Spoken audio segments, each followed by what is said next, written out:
What's up guys, this is Evan with Backwoods Adventure Mods. This video is for the installation of our new DRIFTR series roof rack for the 6th gen or 25 to current 4Runner.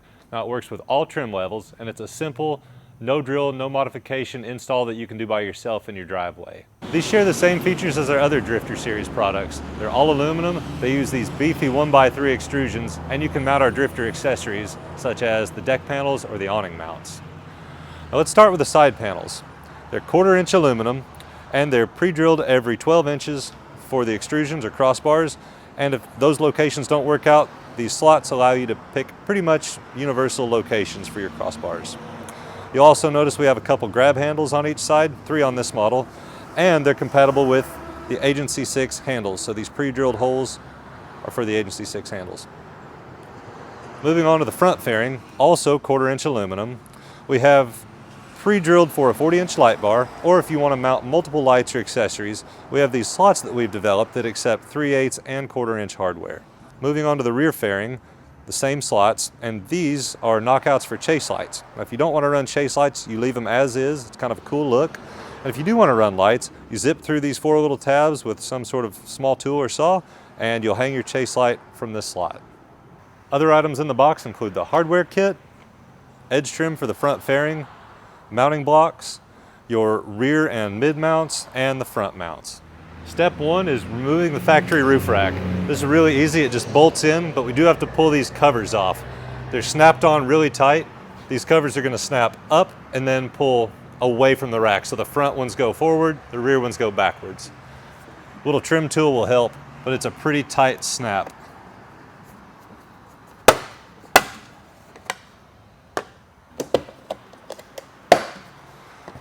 Same on the other side, 12mm socket. This will just lift up. Now, if you still have your crossbars installed, you can set the whole thing off as one. It's just a little bit more awkward to raise the whole thing off. But once you kind of break the seal, it comes right up. All right, we've got the factory rack off, and now we're gonna put our 4 mounts in place.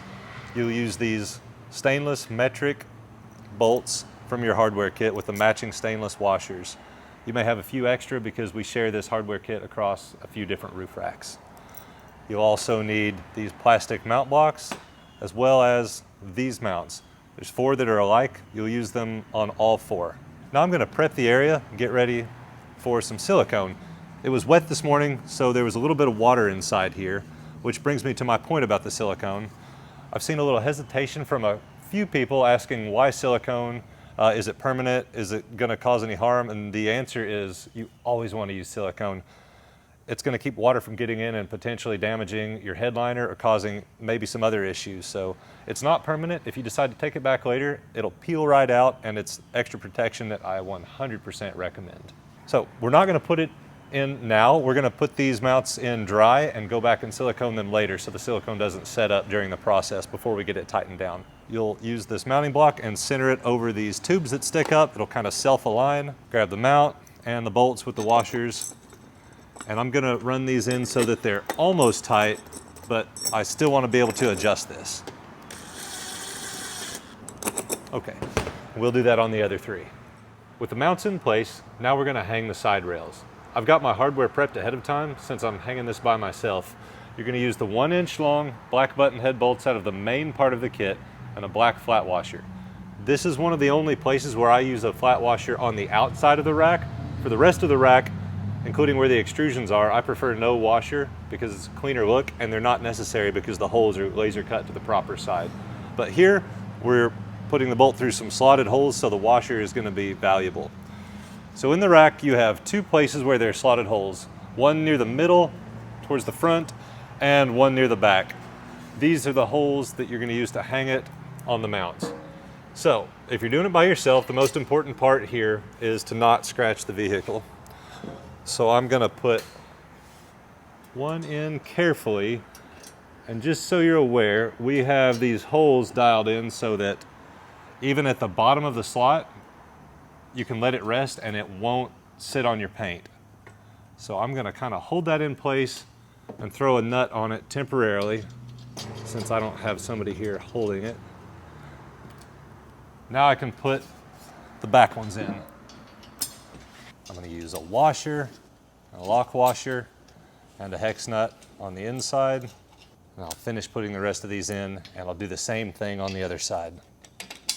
We've got both side rails on loosely. Now we're going to start putting in the extrusions. Now you may notice these side panels may or may not have a slight curve to them. That's just from the raw material from the mill, how it's made and decoiled. Don't worry, once we put the extrusions in, it straightens right up.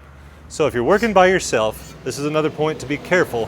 What I like to do is lay it across to the other side where the end of it lands on the rubber roof trim there. And I'll set this end here while I get ready. And the hardware you're going to use is labeled extrusion mounting hardware. These are 3/4 inch long button heads. And like I mentioned earlier, I'm putting them in the round holes, not the slots, so I'm not going to use washers on the outside. I just think it looks that much cleaner. So I'll get this side started, then I'll go around to the other side, put the hardware in, and repeat for all the rest of the extrusions. And I'm only going to run these in just as tight as I can by hand. We're going to go through later and we'll really cinch it down. Now we're going to put on the rear fairing. You're going to use the hardware kit labeled rear fairing, or in this case, rear facing. I think we must have had an autocorrect issue with the label maker, but that's rear fairing. Like with the extrusions, I'm not going to use washers on the outside, but I am going to use them on the inside. Flat washer, and a lock washer, and a nut. Okay, now we have all the extrusions and the rear fairing in place. At this point, I like to go ahead and tighten all these down. That'll pull the rack nice and straight and square and everything. We're going to do that before we put the front fairing on. Now, resist the temptation to use an impact. I know it's a bunch of little bolts, but it's so easy to strip with an impact. So go by hand. It's going to be a 5/32. Jerry, can I have an adapter? Can I have another? All right, so we're going to get this put together, and thanks. We'll tighten all these down. Doesn't really matter what order you go in, as long as you get them all tight eventually.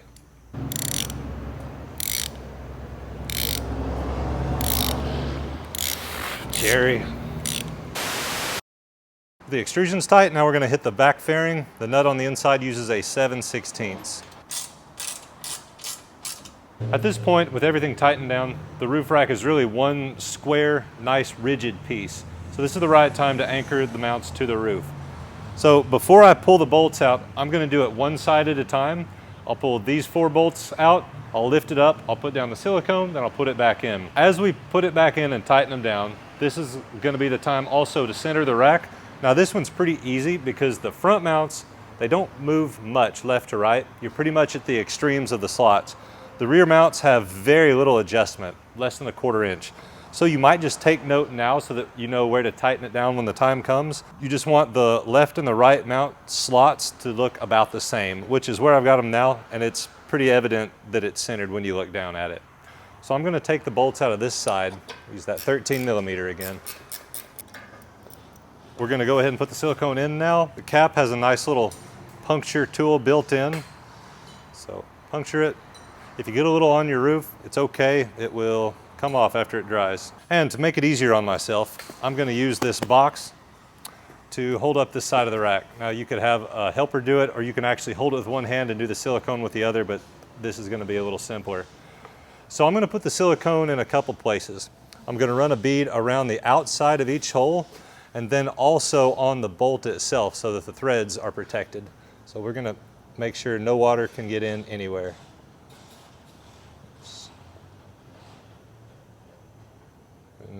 I don't mind letting the little sit right on top.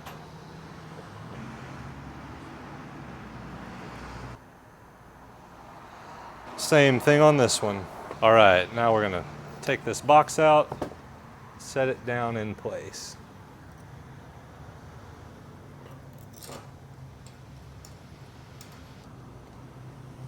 Just like before, I'm gonna get these most of the way tight. I still wanna be able to lift up the other side. Okay, I'm gonna go do the same thing on the other side, and after I have those 4 bolts back in, we'll make sure it's centered and we'll tighten these down. Now we're gonna prep the front fairing. So this extrusion is gonna get bolted to the underside of the fairing for strength and stiffness. That'll help with vibration and wind noise. To do that, we're gonna use these T-nuts. They're roll in or slide in. They can roll in, although I find it easier just to slide them in from the end.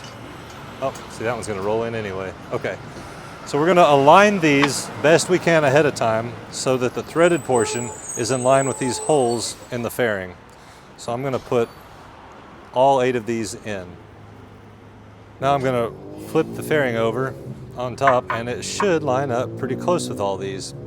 Now, we're definitely gonna wanna Loctite these because there's no room for a lock washer and it wouldn't look right anyway. So this is all hardware from the front fairing, or once again, a little autocorrect. This one says front facing, but that's for front fairing. I'm gonna put these all in and then come back one at a time and Loctite them. I suppose you could Loctite as you go, but I don't like to give it the chance to sit there and harden up in the meantime. Sometimes you may need to use a tool to get the T-nut aligned just right. Now that they're all in and a little bit snug, this is when you want to align these 2 edges. So I'm just gonna push them together, and honestly, feeling probably works better than seeing. I can tell that they're both flush each side. Now I'm gonna pull these out, and from the hardware kit, you'll have a tiny little blue tube of Loctite. Twist off the end. Just a little drop is all you'll need. I'm gonna do my best to keep that Loctite from spilling on the fairing, but just wipe it right up if it does. We've got them all back in with Loctite. I'm gonna confirm that I'm still good and flush on both sides. I'm gonna snug these down. Last step for the fairing, we're gonna put this edge trim on it. That'll give it a really nice finished look, and in case it ever does come into contact with the front of your roof, it shouldn't cause any scratching. Although we're gonna adjust it so it doesn't. So we give you a few extra inches here. One thing I like to do, I don't like the fact that it's cut on a 90-degree angle. I wanna cut it on this line. So I'm gonna line these up and do my best to cut it along that line. Now if you end up cutting right through the metal part, we'll just take that little section of metal out. So you can see how they almost look like little staples in there, and they're so sharp if you cut on an angle. So just be aware. I'll start on this end and work my way around.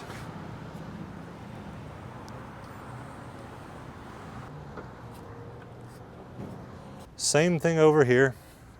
I'm gonna finish on this angle. So I'm gonna kind of make a little mark. I'm gonna peel it back and cut along that angle. Again, I'm gonna take these little pieces out of here. They're so sharp. All right, and just go back through and make sure that it looks nice and smooth. It's pretty tight stuff, especially around the corners. It doesn't hurt to take a little rubber mallet, or a dead blow in this case, and just make sure that it's seated all the way around. And that's really just an aesthetics or cosmetic thing. All right, we're ready to put the front fairing on. Now this step, it's handy to have a second person. I'm doing the install by myself, so I've folded up a clean rag and laid it on the other side, so I have a spot to gently rest the other side as I set it across. I also have my hardware prepped and laying on that rag as well to make it easy when I get over there. So we're gonna use the extrusion mounting hardware, which are the 3/4 inch bolts, and I am gonna use flat washers on these because we're installing in a slot. So I've got my bolts prepped so I don't have to let go. I'm gonna very carefully lay it across to the other side.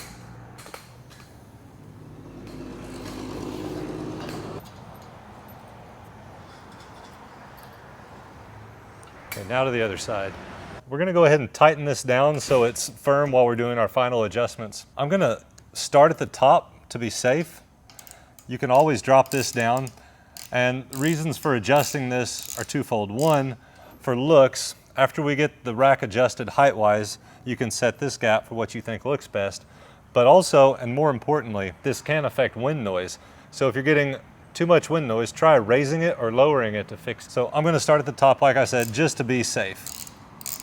And really one bolt is good for now because I know I'm gonna come back and adjust it. Now it's time for the front mounts. These are what we call a pressure mount.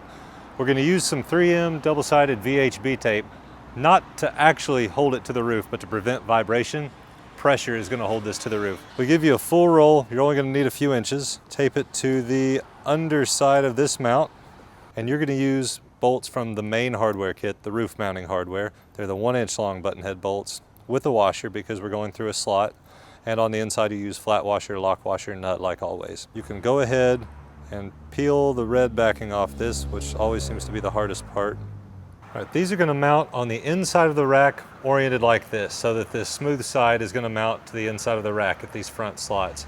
Also, I forgot to mention, but ahead of time, I've cleaned the top of this with some alcohol or soapy water, whatever you can, so that this 3M tape will stick better. So I'm gonna start, and I don't want this to touch until I'm ready, so I'm gonna keep it kind of high. But I do want it to be so that I can get these bolts in line. Once I have my, I don't know how well you can see, once I have these slots on the back side centered in these slots, I'm going to carefully drop this bracket down until it touches. So there, I've got it stuck to this trim. Now I can put the bolts in and we'll adjust this in a little bit. Again, flat washer, then lock washer, then nut. We'll do the same thing on the other side. Okay, tightening down the front mounts will correspond with tightening down the rest of the mounts as well as the final adjustment, at least from the side view. So the way we're gonna do this is we're gonna adjust the back to where we like it height-wise, and we'll tighten it down. Then we'll set the front, and I'll kind of walk through that step by step. This is all gonna be based on your preference, but I'm gonna go for a little over 1/4 inch in the spot where the rack kind of drops down, and I'm gonna try to keep that consistent at the middle and front mounts as well. I'm gonna do the same thing on the other side. So I found a way that I like to do this final adjustment better than the old way. The old way that I used to do it was I would get the rear and the middle mounts tight and adjusted correctly, and then I would use a thick towel and a pry bar to lift up on the front while pushing down on the pressure mount while I tightened it down, knowing that when I let go of that pressure, that residual pressure would push down on the mount and hold it in place. The way I like to do it now is to get the back one adjusted and tightened like we just did, and then lift this one a little too high up and tighten it down, and then just sit on this while I tighten the middle mount. It's easier and it seems a little bit more accurate and easier to predict. So I know that this is gonna push down or move down between 1/8 and 1/4 inch. So I'm gonna tighten this front mount down, sitting just a little high, maybe 1/8 inch up to 1/4 inch too high. So I'm gonna hold it right here and tighten these two down, and then put some pressure on it and tighten the middle mount.